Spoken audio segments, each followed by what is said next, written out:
அனைவருக்கும் வணக்கம். நம்ம இங்கே பார்க்குறது கொளத்தூர் லக்ஷ்மிபுரம் கடப்பா ரோட்டில் இருக்க அருள்மிகு பார்வதி அம்மன் திருக்கோவில். இங்கே தான் வந்திருக்கோம். இந்த கோவில் இங்கே 50 ஆண்டுகளாக இருக்குது. மிகவும் சக்தி வாய்ந்த கோவில்.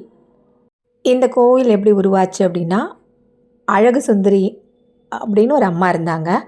அவங்களோட மனசில் அம்பாள் வந்து இறங்கி இங்கே என்ன வச்சு வணங்குன்னு சொல்லவும் அவங்க அங்கே வச்சு வணங்கிட்டு வந்துட்டு இருந்துறாங்க. அவங்க குறி சொல்லுவாங்க. அழகு சுந்தரி அம்மா மேலே அம்மன் அருள் வந்து குறி சொல்லுவாங்க. அவங்க சொல்கிற குறி தவறாமல் வலிச்சிருக்கு. அந்த அளவுக்கு அந்த அம்மன் சக்தி வாய்ந்தவங்களாக இருந்திருக்காங்க. இன்றைக்கி வரைக்கும் நினச்சதெல்லாம் நடக்குது. இங்கே வந்தால் மனசார வேண்டிக்கிட்டால் எல்லா பிரச்சனையும் தீர்ந்து போகுது அப்படின்னு நம்பப்படுது. அப்படியே படிப்படியாக இந்த கோவில் டெவலப் ஆச்சு. இங்கே விநாயகர், சுப்பிரமணியர், நாராயணர், சிவன், பார்வதி, பிரம்மசக்தி, காளியம்மன், துர்க்கை, முத்தாரம்மன், ஆஞ்சநேயர், பைரவர், வனம் காத்தம்மன், சுடலை மாடசாமி, பேச்சியம்மன், நாகர், நவகிரகம் அப்படின்னு எல்லா சாமிகளும் இங்கே இருக்காங்க. இங்கே எல்லா விசேஷங்களும் அந்தந்த தெய்வத்துக்குரிய விசேஷங்கள் சிறப்பாக கொண்டாடப்படுது.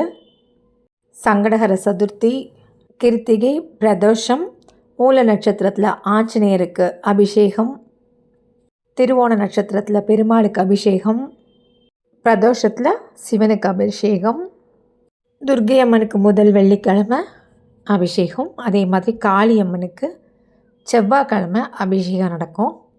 இந்த சிறப்பு வழிபாட்டில் எல்லா மக்களும் வந்து கலந்துக்கிறாங்க. பக்தர்கள் கேட்டதெல்லாம் இந்த பார்வதி அம்மன் அனுகிரகம் பண்ணிகிட்ருக்கிறதுனால எப்பயுமே கூட்டம் இருக்கும்னு சொல்கிறாங்க. எல்லா தெய்வங்களும் இங்கே இருக்கிறதுனால ஒவ்வொரு சதுர்த்தினாலும் சரி, அஷ்டமினாலும் சரி, பஞ்சமினாலும் சரி, எல்லாமே இங்கே வந்து வழிபாடு செய்கிறாங்க.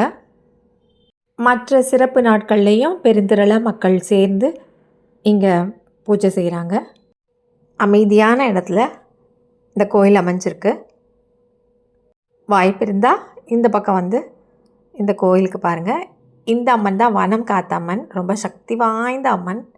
அந்த பார்வையிலேயே அவ்வளோ பவர் இருக்கும். பார்க்க பார்க்க பார்க்க அப்படியே ஒரு மின்சாரம் பாய்வதை உணர முடியும். அங்கேயே கொஞ்ச நேரம் உட்காந்து தியானம் பண்ணால் போதும்.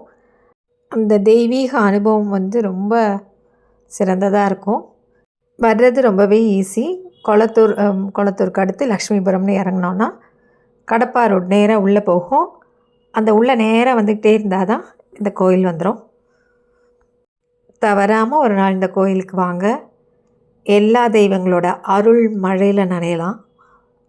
அப்படியே இந்த கோயிலை ஒரு ரவுண்டு பாருங்கள்.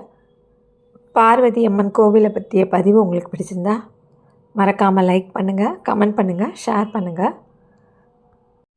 பார்க்குறதுக்கு ஒரு கிராமத்து கோவில் மாதிரி ஒரு ரம்யமான சூழ்நிலையில் அமைதியாக பீஸ்ஃபுல்லாக இருக்கும். போனாவே பீஸ்ஃபுல்லாக இருக்கும். கண்டிப்பாக ஒரு தடவை போயிட்டு வாங்க. இன்னும் தமிழ்முகில் சேனலை சப்ஸ்கிரைப் பண்ணலைன்னா சப்ஸ்கிரைப் பண்ணி வச்சுக்கோங்க.